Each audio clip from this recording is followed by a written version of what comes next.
อังกาลาลภาสิลิโนตินีอัครานิชาตานิอุนาโลมาปานาจายเตนะโมพุทธายะสัตตุโนพุทโธองค์การพินทุนาทางอุปันนังพรหมาสหปฏินามังอาทิกาเปสุอากาโตปัญจปทุมังนิสวาตัสสะนะโมพุทธายะวันทนังนามานะโมสิเลเมพุทธเทวันจันนรเตภุมมาเทวตาอาตยานารยากันเจวาตเวหเทปรเมสุลาปเทวิสนุกันเทวาสัพพะกัมมาปสิทธิเมตินิสิงเหสตนาเกปัญจปิสโนนาเววาจาวาจาเทวาสวสาราจาอินตานะเมเอกาญาคานราเทวาปัญจพมมาสหปฏิเทวราชาอัฏฐอรหันตานันจะปัญจพุทธานามามิหังสิทธิกิจังสิทธิกุมพันธนังสิทธิกัมมังอากาสาธารคโตสิทธิจิตโตสุรสามหาพรหมเทปตาสิทธิจารุจตุตินนาเอเตนะสัจวะเจนะโสทิเตหุนตุสัพพตาสาธุสาธุอิติปิโสภะคะวาข้าขออาราธนานะโมพุทธายะนะโมธัมมายะนะโมสังฆายะข้าพระเจ้าขออาราธนาอัญเชิญพระพุทธคุณพระธรรมคุณพระสังฆคุณข้าขออัญเชิญคุณพระบิดาและมารดาคุณครูบาอุปชายาตั้ง10 ทิศคุณพระมหากษัตริย์ตนดำลงแผ่นดินคุณศีล5คุณศีล8คุณศีล10คุณศีล227ประการแล้วเสร็จข้าขออาราธนาอัญเชิ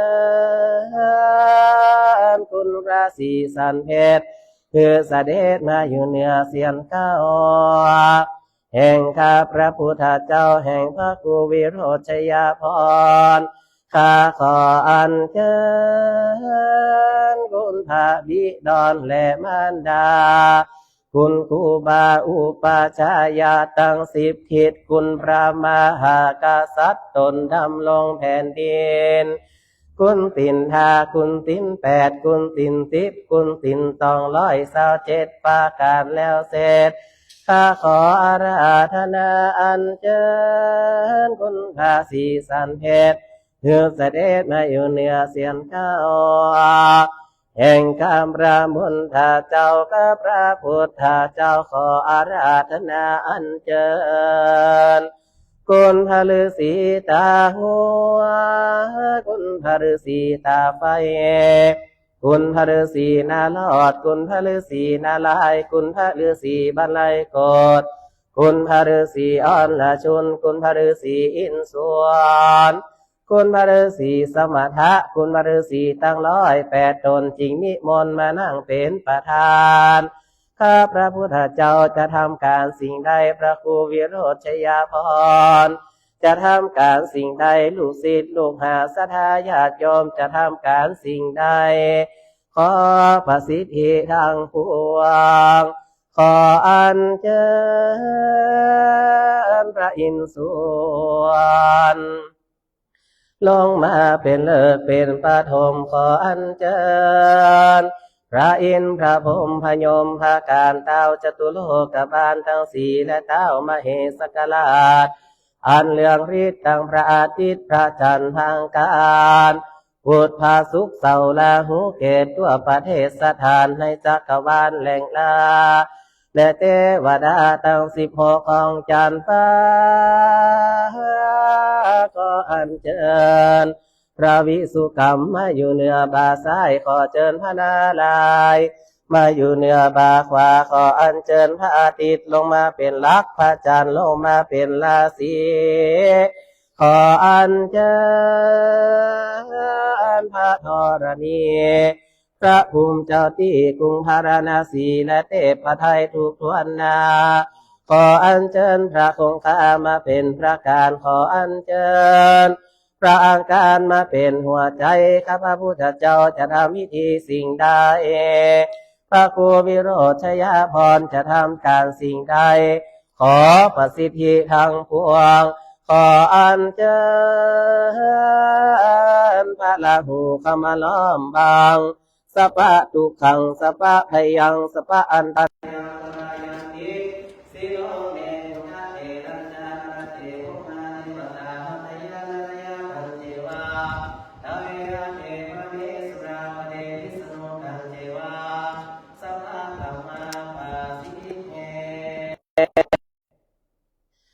สาธุสาธุอมปิสานุตนแก่นกาจุงมาจุนามาตังวาธนุตองและกวานฟ้าตั้งเต่าลาพญาเวสสุวรรณมาตั้งพระกุมภกันตั้ง8จุงมาแวดล้อมเป็นปาริวารอมพระสิทธิการกูพ่อหมอเท่ามาตั้งกูเก้ากูปลายกูตายและกูยังแสนพระวังตนเป็นเก้าพระเพิงพระพายเจ้าจุตนเทพมนตนแก่นกาพรมสามนาตนมีฤทธิ์พระธรณีกูดนาคน้ำจุมาช่วยกรรมอรหังเอหิอาคาชยาอาคาจหิติวัตโปโอมปิจาริยคูจาริยคูคูมาหาคูจักจาคูจักใจกูจักหือมนมามนกูไปอยู่ป่าคาแก่ละก็หือมามนกูไปอยู่ป่าอ้อยแคมซ้อนก็หือมามนกูไปอยู่ขอบฟ้าจักรวาลก็หือมาอยู่กลางเก้าเข้ามาอยู่กลางหัวกูเนื้อเฟือกกูเลยมาอมจุฬาต้นถาบดาวลือตัวดาวทรีบสาขาอมสปาสเปอมเหพุทธังธัมมังสวายอมนะโมพุทธายะนะโมติอะปอทะลอมอมปกปกปุกปุกกูจักปุกป่อกูกูนี่เฮลูกก็ลูกกูจักปกป่อกูนี่เฮตื่นก็ตื่นป่อกูคือเปรี้ยไปที่อื่นนานมานางปิมมาลาข้อมือเล็กก็เฮมานิอมสิทธิสวายเทค สาธุสาธุอมราชาภิเษกังสารีพุทธังมหาโมคคาลานังจักกวาติมานังตัมปุละลาสีปุณณาการังชมพูดิปากาตังอาภิหุตัวปัฏฐายามหายาสมหาราพังอมิตาระภูสุเมธาวันนีจักกาวาละอุตุงคังกะคัมหิลากาจิลินทาโอนามิตัวติโลกะวันนะโคหาหิมมาวันตาลาจากามานีพุทธกาถาสมันตานามามิตัวสักกามาวาจาลาจากาวาลาโสรสะมหาพรหมาปะกาสารตันติติโอมนะโมโลกานาโทภาสัสสะดาสักกายมุนีสาลีวันคุณหลวงธรรมิกาลาดมาอาบน้ำเถื่อนธรรมยอดเขาคำทุกเตศนาคาเลศไฟเฮาคุณหลวงสิงหนาถน้ำฟ้าหยาดสายฝนหาแก้วตกลงมาตัวตองธรณีแหกแต่พระปัจเจกโพธิญาณลานาเรนกินนาละหินนาลีลังสีสิทธิติพาญาธรขุดชาลาดปรมนาตมเหสีขากตุมเยมังกลาจะเคกำเผือกเงือกเตปาอัสวาจักขาคงมนทนพระทิตพระจันทร์มาพร้อมทวนทุกสิ่งคุดสิ่งจริงจอกห้องกับแก้หงหานมาพร้อมอัสดรสิ่งหากุญชละพระเพิงพระพายพระนาดายพระปรเมตตัดเกตเกษาพระมหาอรหังยืนขึ้นถึงพรหมสวรรค์กันเทจอดถึงอาการนิทาขึ้นถึงพื้นจตุมหาราชิกาเจ้ากามาจันฟ้าหกสวรรค์มหาพรหมจมจื่นต้องสมปล่อยอันนี้พระยาอินทร์พระยาพรหมพระยายมมหาราชาคือแก่กูสะหัวเต้าพญาก็ได้เป็นพญาจักรวรรดิราชกูสะหัวเสนาอามาตย์และหมู่มนทีก็ได้กินเมืองใหญ่กว้าง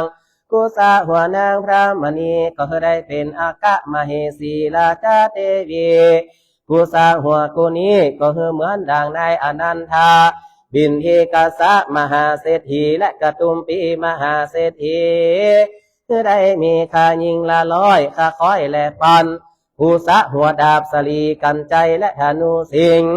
การกูยิงไปพระแพจนาคาศึกสัตรูกูสะหัวมาก็ได้เป็นม้ามณีกากเกี่ยวกันทกะกูสะหัวคนปลาก็คือมีปัญญาคำหูกำจ้างกูสะหัวจางคือได้เอกอ้างดังพระญาไปกูสะหัวและหัวควายก็ได้เป็นดังว่าอุสุภาราชและคอยทรพีกุสะหัวสลมและเจก็ได้เป็นสังฆราชาคือคนตั้งหลายลือชาไปถึงแก้วและลาวถึงหอย่างย่อยลือแหลมคึงคางใส่หกไทยไตกะลามันเมงเสียงจอดหอดภาษีเจมจำพมาตรงเป็ดก็ได้วิเศษกว่าต้านทั้งหลายเนอมจยะสิทธิมหาจยะสิทธิอมสิทธิมหาสิทธิยาคิจยังอิสุริยังพันธะทรยะสัพพสัตตรูวินาสันตุอมอมรณีชีวันติเยสวหายอินทรยังมันตราจาสปะกัมมานิกาละเยพุทธังปสิทธิเมธัมมังปสิทธิเมสังฆังปสิทธิเมปิตาปสิทธิเมมาตาปสิทธิเมพรหมาปสิทธิเม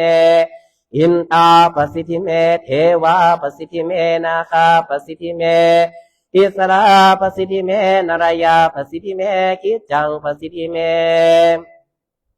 กัมมังปสิทธิเมตถาคโตสิทธิเตโชชโยนิจังสิทธิลาภังนิรันดรังสปะกัมมาภวันตุเมอุงหรญาลิกตัมปิตาดาโนลูกมาลูกสาหะอุงหรญาลิกตัมปิตะธโนลูกมา ลูกสวาหะอุงหัตยะดิกตามลูกมาลูกสวาหะอมพุทธสิทธิธรรมะสิทธิสังฆาสิทธิทิเนทิโนเทวะธรรมาวิปัญญาเอหิสัพพสิทธิสาหุมอมใจยะสัมปติมหาใจยะสัมปติใจยะใจยันติญาสาสรีสัมปติอมทุเลสาหุมอุงสุราสติเทวีราชาทิทะภวังภูมิประเทวนาสะมะมะระพังอิทธิสิเนหังจินตาสังเทวามนุสาโรกานาทังปิยังมะมะสุลาสติเทวนังสมณะพระมนังภูมิทะเทวนังอุตกะเทวนังรุกาสะเทวนังอากาสัทธาเทวนังเตชังสุขังมนังพรังปุญญังอายุเยกังอุจจังทนังสุวรรณังราชตังมณีโชตรังสปะสิเนหังปิยังราพังเอหิกัตปะทาขีนางเอหิลาพังปะทาขีนางเอหิสิเนหังปะทาขีนางเอหิสุขังปะทาขีนางเอหิใจยังปะทาขีนางเอหิโภคังปะทาขีนางเอหิปิยังปะทาขีนางเอหิทนังปะทาขีนางเอหิเมตตังอุงสปามิตังปิยังจับอุงสปะโภคังปิยังจับอุงสปะราพังปิยังจับอุงสปะทะนางปิยังจับสาธุอมสิทธิการครูบาอาจารย์คือแก่กูจากเสกใส่จ้างก่อฮือลงกูจากเสกใส่คนก่อฮืออ่อนเป็นดังเขาอ่อนให้คือใจมึงรักกูเหมือนดังไฟไม่ป่าฮือมึงรักกูเสียกว่าพ่อแม่มึงเนอรักอมพระเจกุมาเรสวาหุมติดเฮกโอมสิทธิการครูบาอาจารย์ฮือแก่กูจากเสกน้ำส้มปล่อยเสียงสามขันกูจากเสกน้ำมันเสียงสามโกดคนตั้งหลายหันกูเล่าเลิศฟ้านาเรนาวิโนจเนโอมสิทธิสวาหุมติดโอมสิทธิการครูบาอาจารย์ฮือแก่กูจากเสกน้ำมันเสียงสามล้านสามโกดหุมกว่ายศเรืองทรงแสงกูงามแต่กูงามแก่ตั้นตึงเมืองกูงามปานดังคำกูปากจิมคุณก็เฮือคุณน้อมนากูปากจิมคาก็ย่อมือกูว่าฮือก็อมสาหุมติดโอมสิทธิการครูบาอาจารย์ให้แก่กูจักมนเพิ่งหลังนี้ลูกแต่ดอยปานล้านมาจอดพ้นป่าหมุนห้วยหินพากันกูป่าจิมเจ้าฟ้าแยมนาไข่หัวกันกูป่าจิมเจ้าผัวอ้อยนามาสู่กันกูป่าจิมเจ้าจูอ้อยนามาหาอมสวาหุมติดอมสิริการครูบาอาจารย์ให้แก่กูจะมนไปหานางอมตะปะแน่อ่อนกูจะมือรักกูมึงอยู่บ่ได้ให้หากูเนรักสามติดอมเกเนมหาเกเรอมสวาหุมติดโอมสัพพะทะสัพพะตาสัพพะทุกข์สัพพะโศกสัพพะโรคสัพพะภัยสัพพะว่าเคาะเมื่อคืนบ่หันสัพพะว่าเคาะเมื่อวันบ่หูฝูงหมู่ข้อนาอันเกิดมาแต่ติด142และ8จุงหือได้กดแผดนี้ออกไปข้อจังไรมาแต่เก้าแต่เงาเคาะลายเล่าไปบนมักหุ่มจนถูกต้องขอร้ายมาจากเทศต้องธรณีเคาะลาวีนั่นใส่บังเกิดใดในทาหลวงขอปันปวงอย่างไรเจอได้ขอท้ายนี้ออกไปปันเคาะสักขันใหญ่กาอย่าได้มาอยู่ท่าราวีโจกใจดีครับขอออกไปปัดเคาะเมื่อคืนปัดเคาะเมื่อวันขอปากันปาอยากวันกับเคาะปาบาลับบาตื่นบาตื่นเป็นฟานสาปาถูกโศกโลกภัยถูกอาจาแฝดจังใดคือจานาตั้งหลายเหือตกในน้ำใส่เหือไหลไปดำสมปล่อยเหือย้อยไปอยู่เมืองทีกูจะด่าเคาะมือนี่กูจะตีเคาะมือแลนสปาเคาะสปาภัยเคาะเจ็บป่วยไข้อันตรายใด คือออกจากตนพ้นออกจากตัวสมณะศรัทธาและมูลศรัทธาวัดบาอารามบ้านจองของที่มูลศรัทธาไม่มีพระครูวิโรจยพรพร้อมได้สัมภณะสมณเณรพระเด่นเห็นน้อยวิคุสังฆามูลศรัทธาทายกธานิกาอุปาสกาอุปาสิกามูลศรัทธาวัดบาอารามบ้านจองของที่กุจดาเคาะมือนีกุจตีเคาะมือแลนกุมีที่ประมวลแก้วแกนสรีอาคมคุดมเป็นเจ้าเทศนากาวาเกสาทรโลมาทอนาขาทรนาลุดนาลอนนาถอดนาถอนเกสาทรโลมาถอนนาขาถอนถอนยะถอนยะอันหายหือนีอันดีเข้ามา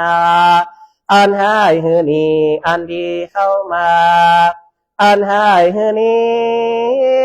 อันดีเข้ามากินอย่าหมดจกอย่าบางกินอย่าผ่านตานอย่าเสียงเทพเจ้าเหล่าเทวาที่สร้างสัตว์คนอ่อนน้อมกอมจูปันโจกปันลาบปันเงินปันคำปันบาปปันแห้งกู้หัวตัวคนนั้นจงจะมีเตียงแต่ดีดีแต่เธออมอมรณีชีวันที่เยสวายอินทรยังมันทราจาสปะกมณีกาลเยอมนะโมพุทธายะอมนะโมธรรมายะอมนะโมสังฆายะเตจะ สุเนมาพุจานาวิเวอิตินะยะปรังยุเตโมนากะโมจะอาจาริโยนามาปะทะอากะโมจะจะภากาสาอากะโมจะอนุปติฐานังวุตะเตระตนาตยังพุเจมีคุณาวันตานราปิจาเตโสตมานุภาเวนะปุญญานิปกตานิเมมหาปุญโยมหาราโพภวันทุเมสเพชนะปะหูชนะสเพทิสาสมาคาตาการะโภชนาวิการะโภชนาอาคาสันติปิยามมาสิมหรีจมหานามังสปาราพังภวิสติอิทิโยกรณีชาโตเอหิปิยังมานาจาริติเอหิเมตตาเอหิกรุณาเอหิมาพุทธสังมินะโมพุทธายะมะอะอุมุตุจิตตังราจะมุขังจะมหาราพังปิยังมาสเพชนาพหูชนะสเพทิสาสมคตาการะโภชนาวิการะโภชนาอาคาสันติปิยามมาสิมหรีจมหานามังสปาราพังภวิสติอิทิโยการณีชาโตเอหิปิยามมานาชาริติเอหิเมตตาเอหิการุณาเอหิมาพุทธสัมมินะโมพุทธายะเอหิทัตอมพุทธังอัจจุโสมาเรสะทิวาคังโนธรรมทิวุจเรอมพุทธังอัจจุโสมาเรสะทิวาคังโนธรรมทิวุจเรสาลีจยาสวัสดีมังคราพุทธิจัตตาจงบังเกิดกำเนิดแก่สมณศรัทธาและมูลศรัทธาบุคคาทั้งหลายจุตนจุองค์จุผู้จุคนนั้นจงจะมีเตียงแท้ดีดีแด่เธอเรียบร้อยปีบัดนี้ได้ยินโยงองค์การพระงาสู่ครูบาอาจารย์ครูเก้าครูปลายเป็นที่เรียบร้อยแล้วก็ขออำนาจแห่งพระรัตนตรัยแรงครูบุรพาจารย์เทพเจ้าเหล่าเทวาอำนวยพรให้แก่สมณศรัทธามามีท่านพระครูวิโรจยพรพรด้วยพระภิกษุสามเณรศรัทธาญาติโยมทายกทาริกาทุกท่านเมื่อมีความสุขความเจริญหายทุกข์หายโศกหายโรคหายภัยทำกิจการงานอันใดสมปรารถนาเหมือนกันทุกท่านทุกคนเลย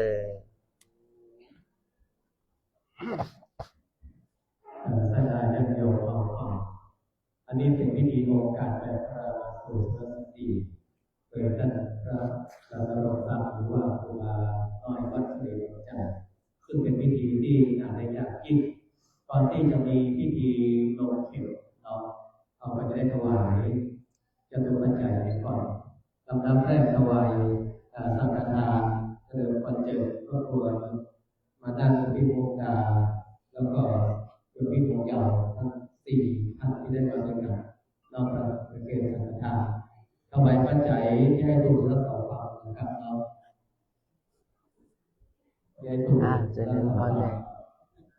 นุโมทนาสาธุ ธุวัดนาราเป็นโจเนอร์ อยู่ที่ไหนกันโยม เชียงใหม่ เชียงใหม่อนุโมทนาสาธุอยู่ดีมีสุขเนออ้าวรวยสุขภาพแข็งแรงเนอนะ นี่อ่านแน่ สาธุก็ ไม่ลงตัวใจที่ดีชาอันนี้คุณบอกว่าเราก็รับไปกับป่าของคุณแม่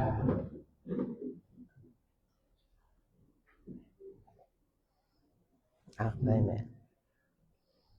เอาปอนเซ็ตสถานที่จะโลเกตทำก็ต่อแถวเลยครับบนสถานที่ได้โลเกตทำเนาะ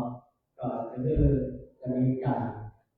เจิมลงนักหลังจากที่โลเกตทำแล้วทุกท่านที่เข้าไปทำแล้วก็ขึ้นมาทำปอนทำ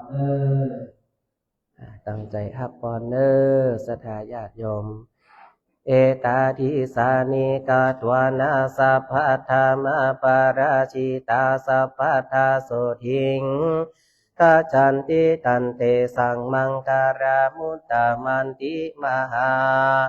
มังการาสุตังสัพพะโรกาวินิมุตโตสัพพะสันตา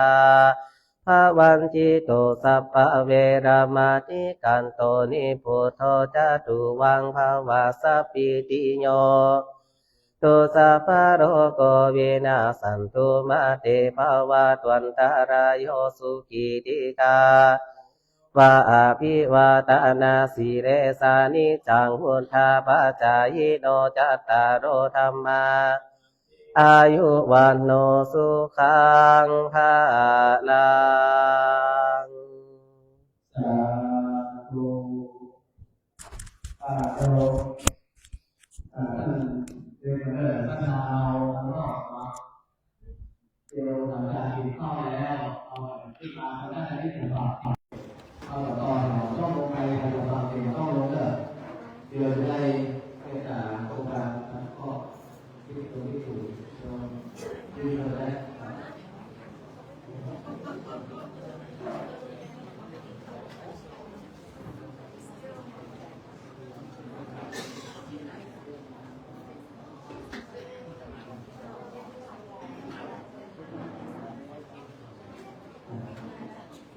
แล้วก็เดี๋ยวนี้ตอนนี้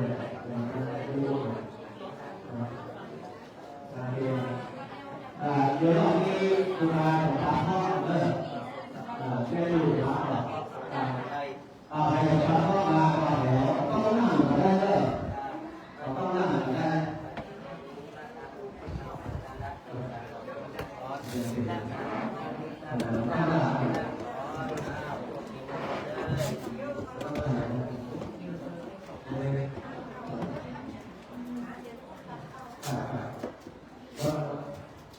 จะได้ดูเข้าออกเลยดูเนาะอีสาน ถอนโลมาถอนนัก ตั้งโลกาเปิดเลย ถอนเทส ตั้งงานเปิดเลย ถอน ให้มาผีเข้าเลยก่อน เนอ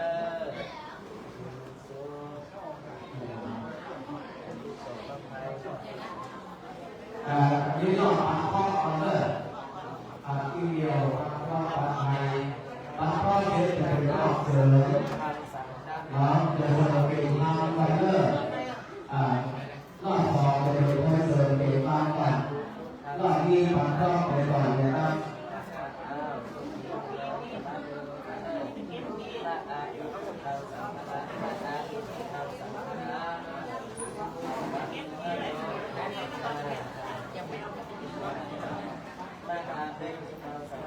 ท่านใดที่เป็นพระธาตุโลโซ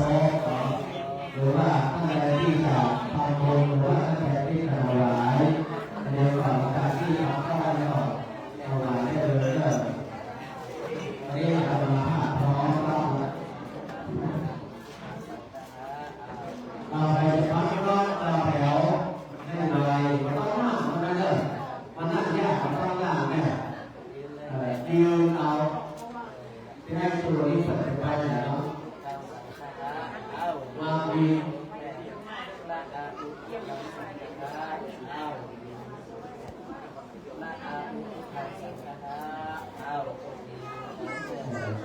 แค่บ้านเราเนาะกินข้าวกันเนาะสามารถได้อุปถัมภ์ดูนะข้าวมันเลยได้อุปถัมภ์อันนี้ก็ปากก็เอาเลยปากก็เลยลงไปกินข้าวเลยไปที่จะทำเป็นปากก็เลยตั้งอยู่ต่อหน้าวีเลยที่สามอะไร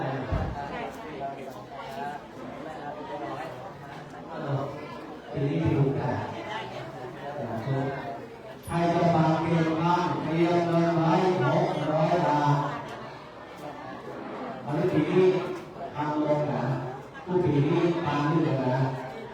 ปีนี้600เนี่ยฟังเพลงบ้างเนี่ยประเภทผู้ปีเข้าอยู่กันเนี่ยทางหน้าปีเข้าเลยก่อนอันนี้ตอนนั้นเจ้าพี่เสด็จประวันยืนพระนาดา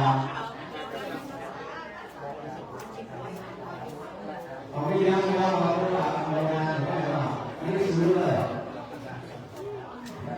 ผู้กินเราต้องเอามาขายอะไรนะมาขายอะไรนะต้องมีปากเลิกปากก่อนใครจะฟังเพลงนั่งเนาะใครจะฟังเพลง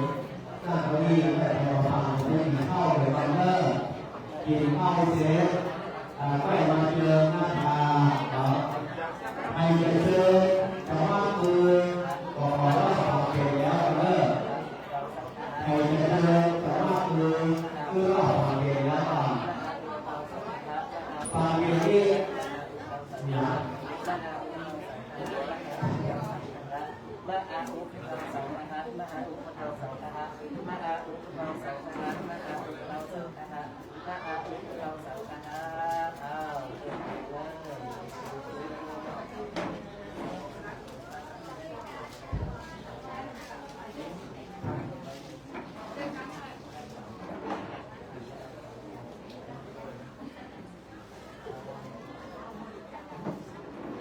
รอบต่อไปรอบปากเกลเรื่องสมบูรณ์ก็เด้อเรื่องสมบูรณ์ต้องมีเมื่อตัวนี้อยู่นี่เรื่องสมบูรณ์ต้องมี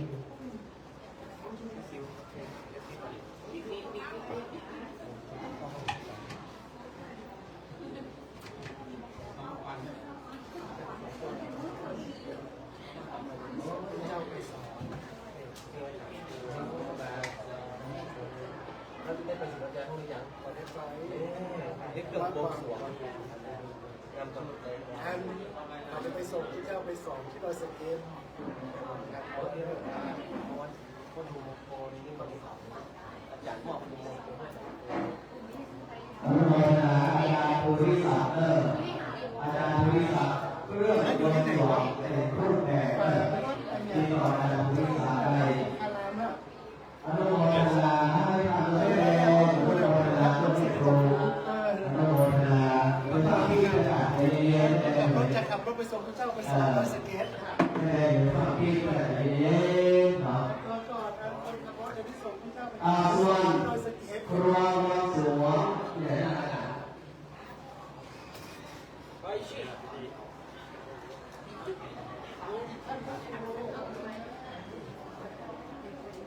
อ้าว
แล้วถ้าเห็นมันยิ่งภายในมันนิ่งแล้วโยมมันเจ็บหรือว่ามันยิ่งมันติดขึ้นมาเนี่ยมันเตือนภัยคนยอมเก็บไปที่ไหนมันวิ่งยิ่งอย่าโทรไปทีคนล่าไปเลยมันจะเกี่ยวกับไปต้องหลุดนะพันในมือเนี่ยต้องหลุดนะถ้าทำแล้วจะมีข้อแรกอย่างที่หนึ่งอย่ากินมะเฟืองอย่างที่สองอย่าถุยน้ำลายใส่โถส้วมที่ห้ามสองอย่างนี้คือว่าปัจจัยพิษครูบาอาจารย์อะไรอย่างของกระเสื่อมเท่านั้นนะใส่แล้วบ่เข้าหัวใจบ่ออกขาบ่เข้าในเส้นเลือดจะอยู่นอกเนื้อในหนังแล้วก็เป็นครอบจักรวาลโชคลาภอำนาจวาสนาป้องกันของร้ายอาถรรพ์ผีอาถรรพ์คนป้องกันได้ในโลกเนิร์ทำให้ไปประมาณนั้นใช่ อาจารย์คะเราเคยทำไปแล้วนานแล้ว ไปได้ อาจารย์ประมาณ10 ปีแล้วที่นั่ง ถึงแล้วได้ไหม ชิมแล้ว ถ้าดูเหมือนเดิมไม่เข้าไม่ได้เก่งเลยนะดูเหมือนเดิม ตั้งแต่โบสถ์ยังไม่ได้สร้างเลยวิหารยังไม่ได้สร้างเลยพระอาจารย์มาแรกอ่ะ เหมือนเดิมคุณโยม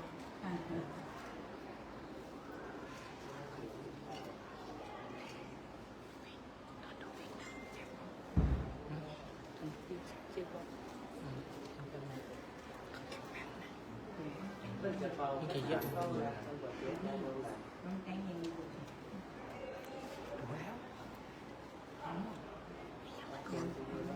ทำแล้ว ทั้งเล็กเหมือนกัน เวลาพระอาจารย์จะมือให้จับมือให้อยู่ก็ต้องถ่ายเรื่อยๆนะไว้นะเป็นอย่างเป็นมากเป็นอย่าง